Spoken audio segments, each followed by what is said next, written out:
Hey there guys, and welcome back to the channel. I apologise for these delays in upload.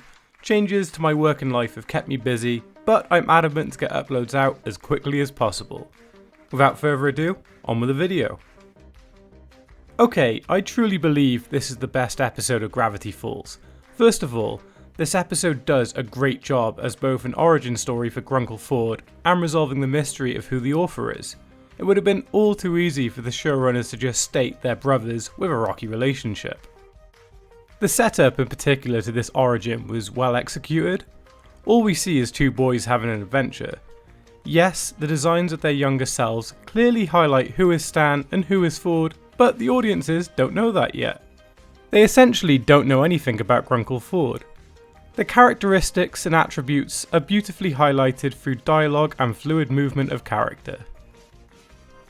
Only after those factors were presented do we, as the audience, get told that they are also the Pines twins, but instead of Dipper and Mabel, it's Stanley and Stanford Pines. This 2-minute introduction also does a great job highlighting their closeness as siblings and friends, which builds up tension throughout the rest of the plot, seeing as the audience is aware that Ford is irritated with Grunkle Stan. I like the Stan of War motif. I think something as simple as that childhood dream does a good job of further tying their relationship together.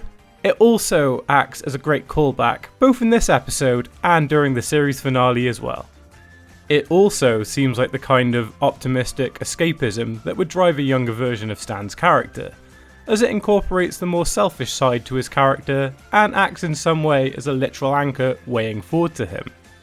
From the audience's perspective, it seems like a great resolution to have these two sail away together as friends. It's a good goal to have for the rest of the series as the spectator watches them grow from this episode.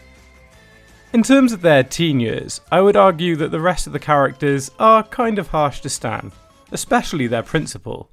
But what about our little free spirit Stanley? That clown. At this rate, he'll be lucky to graduate high school. Look, there's a saltwater taffy store on the dock, and somebody's got to get paid to scrape the barnacles off of it. Stanford's going places. But hey, look on the bright side. At least you'll have one son here in New Jersey forever. So, I think his jealousy and resentment of Ford is fairly understandable. Especially considering the fact he destroys Ford's experiment by accident. It shows just how flesh Stan is as a character to resonate that much feeling from the audience. I think the toffee peanuts were the right way to highlight this as well. Right now, the trust and friendship is still there between these two brothers. Had Ford spied on Stan and saw him destroy the device, it would have meant there were cracks in their relationship and would remove all trust. In terms of plot, it would get rid of any sense of dramatic irony from the scene, as we know Stan didn't mean to destroy the experiment, even if Ford isn't aware of that himself. It was a good plot point to separate these two. Ford would feel resentment towards Stan, and their greedy father would react in a harsh tone as well. It just makes sense logically. To be honest, I found their more middle-aged adult life to be the least interesting of the plot overall. Don't get me wrong, I think all of Stan's companies and products were really funny puns that fit his character well. There, I'm Stan Pines of Stanco Enterprises. Are you sick of this always happening to you? Then you need the chamois of the future. Made with the same material astronauts use to clean up cranberry stains on the moon. That's the sham total. It's a total sham. Hi, I'm Steve Bynington. Are you sick of bandages that are hard to remove? Then what you need is the rip-off. The rip-off won't give you rashes. I repeat, it won't give you rashes. It gave you rashes. Along with the minor segment where Stan crosses off all the states he is banned in is also an amazing joke. In terms of Ford, his fixation with the weird dragging him to Gravity Falls is believable, if a slightly boring plot point. I wish there was a more intriguing way for these characters to be led to this small town out in the country.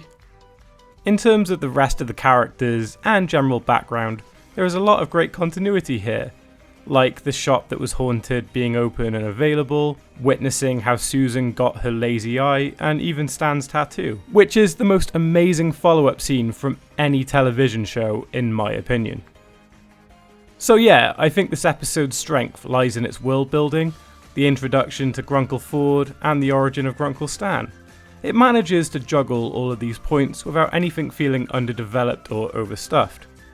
This is the first time we as the audience meet Ford, and by the end of the episode it feels like he has existed on the show for a lot longer.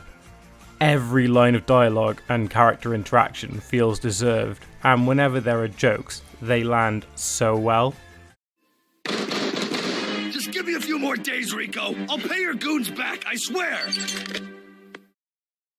Stanley, you don't understand what I'm up against, what I've been through. No, you don't understand what I've been through. I've been to prison in 3 different countries. I once had to chew my way out of the trunk of a car. You think you've got problems? I've got a mullet, Stanford!